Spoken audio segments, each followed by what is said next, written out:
The city of Seoul didn't look like a home from the back of a fantastical, bulletproof Maybach. It looked like a circuit board of cold light and electricity, humming with a power that could consume anyone who touched it. June sat in the rear leather seat, a phantom in a bespoke charcoal suit that cost more than most families earned in a decade.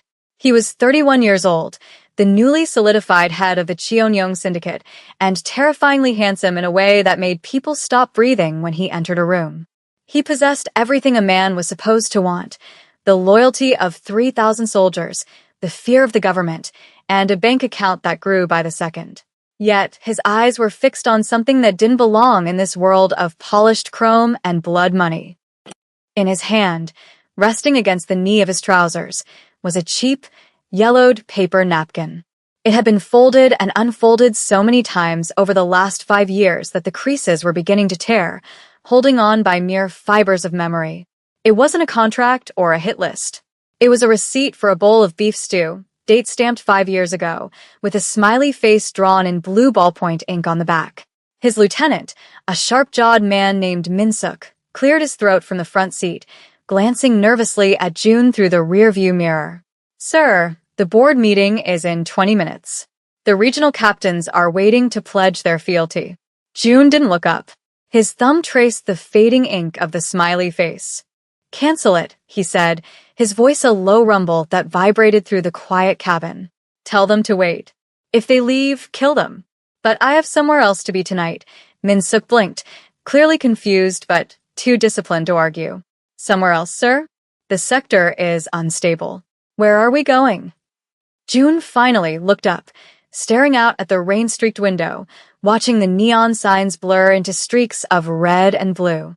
He wasn't seeing the luxury district they were driving through. He was seeing a dirty alleyway 5 miles and a lifetime away. "Take me to the old district," June commanded, tucking the napkin into his breast pocket over his heart. "Take me to Esme's kitchen. It's time to pay the bill." The memory hit him harder than the rain that had been falling that night 5 years ago. He hadn't been the Dragon of Seoul then. He had been garbage. He had been 26, a mid-level enforcer who had made the fatal mistake of showing mercy to a rival's child during a raid. The syndicate hadn't just fired him. They had dismantled him. They had broken 3 of his ribs, fractured his orbital bone, and stripped him of his coat, his wallet, and his dignity, dumping him in the labyrinth of alleyways behind the commercial district to die of exposure or shame. He remembered the taste of mud and iron in his mouth, the freezing water soaking into his torn shirt, and the certainty that he was going to expire next to a dumpster filled with rotting cabbage. He had dragged himself toward a sliver of warmth, a yellow light spilling out from the back door of a small, struggling diner. He collapsed against the brick wall, his vision tunneling, waiting for the end. That was when the door opened. He flinched, expecting a boot to the ribs or a final bullet. Instead, he heard a gasp, followed by the soft scuff of sneakers on wet pavement. "Oh my God," a voice said. It wasn't Korean. It was accented, warm, and frantic. Through his one swollen eye, he saw her. She was a vision of contrast against the gray misery of the alley, a beautiful African woman, no older than 25, wearing a pristine white shirt and a bright red vest that looked like a heartbeat in the dark. She didn't scream for the police. She didn't recoil in disgust at the blood matting his hair. Esme dropped the trash bag she was holding and knelt directly in the mud beside him. "Hey, look at me," she urged, her hands hovering over his injuries, afraid to cause more pain. "Can you hear me?" "You're freezing," June tried to growl, tried to tell her he was dangerous, that touching him was a death sentence, but all that came out was a ragged cough. She didn't listen to his weakness. She hooked her arms under his shoulders, surprisingly strong for her slender frame.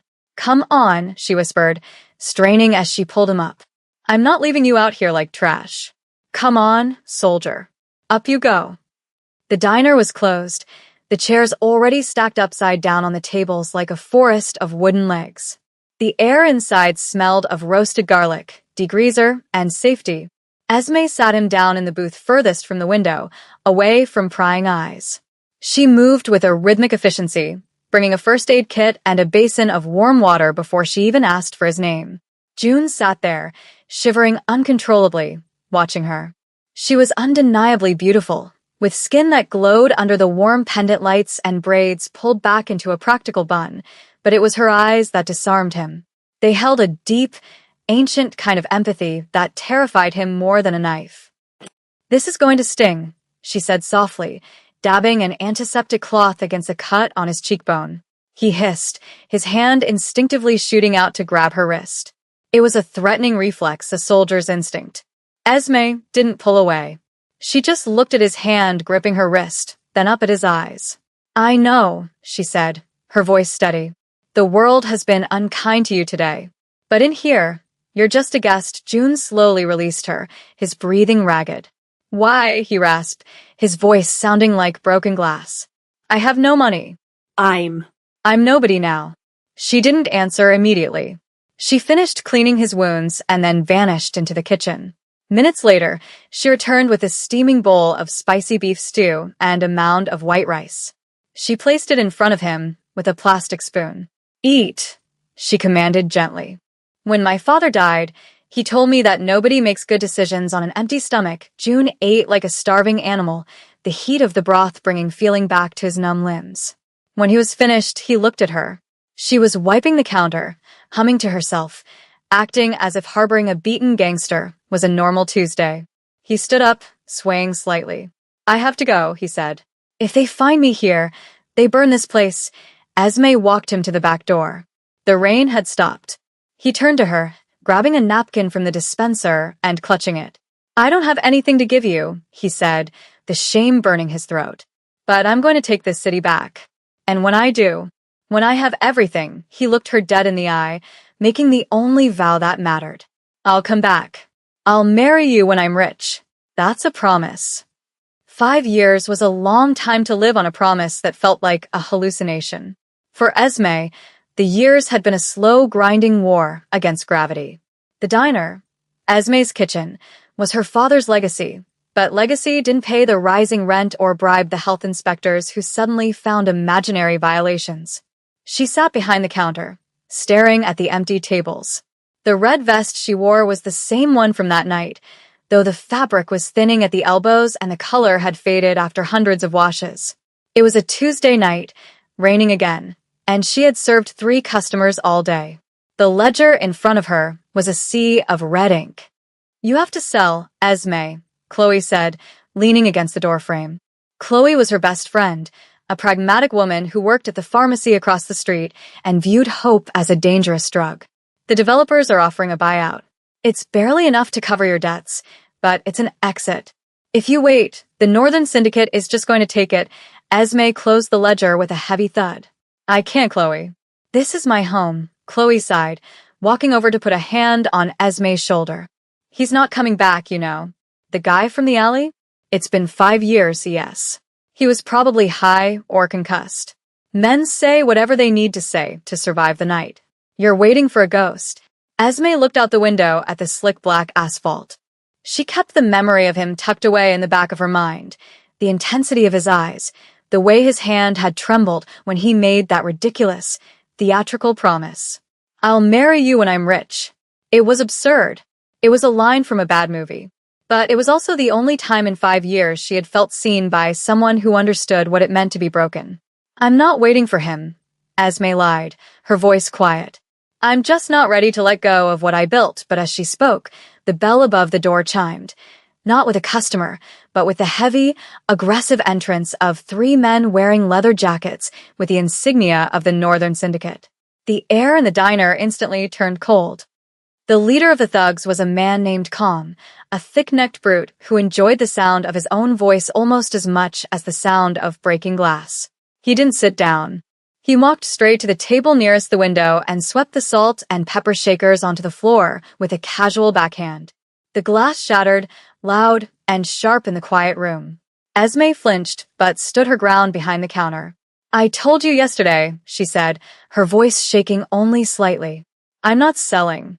And I'm not paying protection money for a neighborhood you don't even own." Kong laughed, a wet, ugly sound. "We own the air you breathe, sweetheart," he sneered, stepping closer. "You think because you're a foreigner you get a pass? Tonight isn't a negotiation. You sign the deed transfer, or we burn this place down with you inside it." He slammed a crumpled document onto the counter. Esme looked at Chloe, who was shrinking back against the wall, terrified. Esme reached under the counter, her hand brushing against the panic button, but she knew the police wouldn't come in time. "Get out," Esme whispered. Kong leaned over the counter, grabbing the lapel of her red vest. Wrong answer. Suddenly, the street outside exploded with light. High-intensity xenon beams cut through the rain, flooding the diner with a blinding white glare. The low hum of heavy engines vibrated the floorboards. Kong froze, squinting at the window. "What the hell is that?" he muttered. Outside, 4 black SUVs had boxed in the entrance. The doors opened in perfect synchronization. 12 men in matching charcoal suits stepped out, forming a corridor to the diner door. They didn't look like street thugs. They looked like a Praetorian guard. The door to the diner opened, and the bell chimed, a delicate, innocent sound against the suffocating tension. A man stepped in. He was wearing a suit that cost more than the entire building. He didn't look at Kong. He didn't look at the shattered glass. He walked straight to the counter, his eyes locking onto the woman in the red vest. June had returned. Kong released Esme's vest as if the fabric had suddenly turned into molten lead. The air in the diner, previously thick with the smell of stale coffee and fear, was now suffocatingly thin, sucked dry by the presence of the man standing in the doorway. June didn't shout. He didn't puff out his chest or posture like the street thugs who were currently freezing in their tracks. He simply walked forward, his footsteps heavy and deliberate on the linoleum floor, the sound of a judge's gavel striking the wood. He stopped 3 feet from Kong, his hands loosely clasped behind his back, his expression unreadable, carved from marble. "You have 3 seconds to remove your hand from her space," June said, his voice a low, terrifying baritone that didn't just reach the ears, but vibrated in the ribcage. 1. Kong blinked, his bravado crumbling like wet chalk. He knew this face. Everyone in the underworld knew this face. This was the Dragon of Soul, the man who had unified the fracturing clans in a single night of negotiation and bloodshed. Mr. Kwan, Kong stammered, stepping back so quickly he tripped over his own feet, crashing into a table. We didn't know. This is your territory?" "We didn't know." June ignored him entirely, his gaze shifting past the thugs to Esme. He looked at the red vest, the fear in her eyes, and the way her hands were trembling. A flicker of pure, unadulterated rage passed through his eyes, not at her, but at the world that dared to threaten the only person who had ever shown him kindness without a price tag. "Min-suk," June said softly, not looking back at the door. Min-suk materialized from the rain, followed by 4 other men who moved with the silent lethality of shadows. "Escort these gentlemen out," June commanded, his eyes still locked on Esme. "Explain to them the new borders of the district. Make sure the lesson sticks." As Kong and his men were dragged out into the rainy night, protesting, begging, then silenced by the heavy thud of car doors, June finally moved closer to the counter. The violence outside was business. What happened inside was personal. He reached into his pocket, pulling out a pristine white handkerchief. He reached across the counter, not to grab her, but to gently wipe a speck of dust from her shoulder where Kong had touched her. "I apologize for the noise," June said, his voice dropping to a tender register that shocked Chloe, who was still pressed against the wall. "I tried to get here sooner." The diner fell into a profound silence, the kind that usually follows a thunderclap. The only sound was the hum of the refrigerator and the distant, rhythmic wiping of windshield wipers from the convoy outside. Esme stood paralyzed behind the counter, her heart hammering against her ribs like a trapped bird. She looked at the man in front of her. The bruises were gone. The torn clothes were replaced by Italian wool. The desperation was replaced by absolute authority. But the eyes, dark, intense, and filled with a terrifying amount of hope, were exactly the same. "You," she breathed, the word barely audible. "You're alive." June offered a faint, almost shy smile, a crack in his armor that he allowed only her to see. "I told you," he said simply. "I keep my promises." He reached into his breast pocket, over his heart, and withdrew the object he had guarded more fiercely than his empire. He placed the yellowed, fragile napkin on the counter between them. The blue ballpoint smiley face stared up at them, a childish drawing that carried the weight of a lifetime. 1 bowl of spicy beef stew. June read the receipt aloud, his voice thick with emotion. Paid for with kindness. Debt outstanding. Everything else, he looked up at her, and for the first time, the powerful mafia boss looked vulnerable, like a man offering his neck to the blade. I didn't forget, Esme. Not for a single day. The cold nights, the wars, the empty boardrooms. This napkin was the only thing that felt real. Esme slowly reached out, her fingers trembling as she touched the paper. It was warm from his body heat. Tears pricked her eyes, hot and sudden. You came back, she whispered, as if she still couldn't process the reality of it. You actually came back. June reached across the counter, his hand hovering for a moment before covering hers. His skin was rough, calloused from years of fighting, but his touch was agonizingly gentle. I told you I'd marry you when I was rich, he said, the words heavy with intent. I have the money now. I have the power. But none of it means anything if you're still terrified in a diner that's falling apart. I didn't come back to buy you, Esme. I came back to ask if you'd let me serve you for a change. Chloe, watching from the corner, finally exhaled, her cynicism shattering in the face of a devotion that defied all logic. Leaving the diner felt like stepping out of a black and white film into Technicolor. The rain had slowed to a drizzle, fracturing the city lights into diamonds on the asphalt. June didn't let his men open the car door for her. He did it himself, shielding her head with his hand as she slid into the leather interior of the Maybach. It smelled of cedar and expensive cologne, a stark contrast to the grease and bleach scent she had lived in for 5 years. As the convoy began to move, gliding silently through the streets, Esme felt a wave of vertigo. Where are we going? She asked, looking at June. He was sitting close to her, his posture relaxed for the first time in years. Home, June said, and then corrected himself. Well, my house. It doesn't become a home until you're there. He took her hand, interlacing their fingers. The contact sent a jolt of electricity through him, grounding him. I know this is overwhelming, he continued, his thumbs stroking her knuckles. I know I'm a stranger with a familiar face, but I want to show you who I became. And I want you to know why I became him.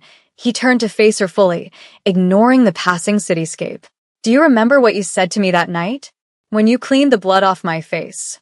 Esme shook her head, mesmerized by the intensity of his gaze. I said a lot of things.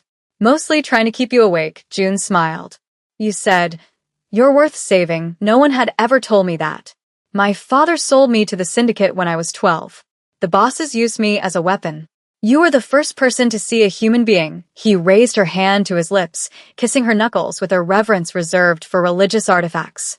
I spent 5 years building a fortress so that no one could ever hurt you. I bought the block your diner is on this morning. Not to tear it down, he assured her quickly, seeing her eyes widen. To protect it. It's yours. Forever. No rente, no landlords, no tugs. It's a monument to the night my life actually started. The penthouse overlooked the entire city of Seoul, a glass box in the sky that felt separated from the gritty reality below. But June didn't bring her there to impress her with the view. He led her to a wide oak table covered in blueprints and documents. He wasn't just a gangster. He was a builder. Look, he said, pointing to the plans. This is the foundation we're starting next month. An orphanage and a vocational school in the old district. Free meals, safe beds. He looked at her, seeking her approval more desperately than he had ever sought a business deal. I have blood on my hands, Esme. I can't wash it off. But I can use these hands to build something that protects people like us. People who are thrown away. Esme traced the lines on the blueprint. She saw the vision. It wasn't just guilt money. It was systemic change. She looked up at him, seeing the boy from the alley hidden inside the suit of a king. You did this? She asked. Because of a bowl of stew? June shook his head, stepping closer, closing the distance between them until they were sharing the same breath. Because of the woman who gave it to me, he reached up, cupping her face in his hands. The air in the room grew heavy, charged with 5 years of waiting. I don't want to just be your savior, Esme. That's a temporary job. I want to be your partner. I want to wake up every day and try to be the man you saw in the alley. He leaned in, his eyes searching hers for permission. When she didn't pull away, but instead leaned into his touch, he kissed her. It wasn't a demanding kiss or a hungry one. It was soft, slow, and devastatingly tender. It tasted of rain and relief. It was a seal on a promise made in the dark, finally brought into the light. For Esme, the fear of the last few years evaporated, replaced by the terrifying, wonderful realization that she was loved, not for what she could give, but for who she was. "I'm not easy to live with," she whispered against his lips, laughing through tears. I'm stubborn. "And I'm keeping my job," June laughed, a genuine, deep sound that filled the empty penthouse. "I'm counting on it. The food at home has been terrible." 10 months later, the sign above the diner had been repainted, the neon crisp and bright. Esme's kitchen inside. The lunch rush was chaotic, loud, and joyful. But in the back booth, the one permanently reserved with a small brass plaque, sat a man in a charcoal suit, feeding a spoonful of mashed potatoes to a toddler who was giggling uncontrollably. June looked different. The hard lines of stress around his eyes had softened. He wasn't just the dragon of soul anymore. He was a husband. Esme walked out of the kitchen, wiping her hands on her apron, her wedding band catching the light. She didn't wear the red vest anymore. She wore a dress of her own choosing, though she still insisted on working the floor. She slid into the booth next to him, leaning her head on his shoulder. "He refuses to eat the carrots," June reported seriously, as if discussing a tactical failure. "He takes after his father," Esme teased, kissing June's cheek. On the wall above their booth, framed in museum-quality glass, hung a cheap, yellowed napkin with a blue, smiley face.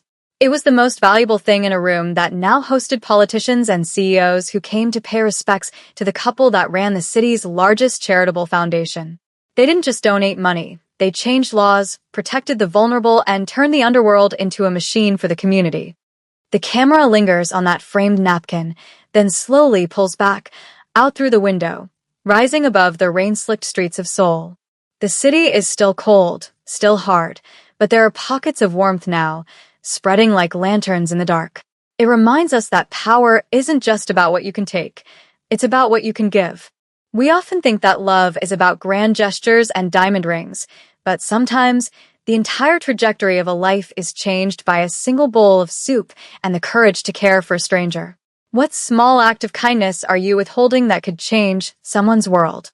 The story of June and Esme isn't just a romance, it's a challenge.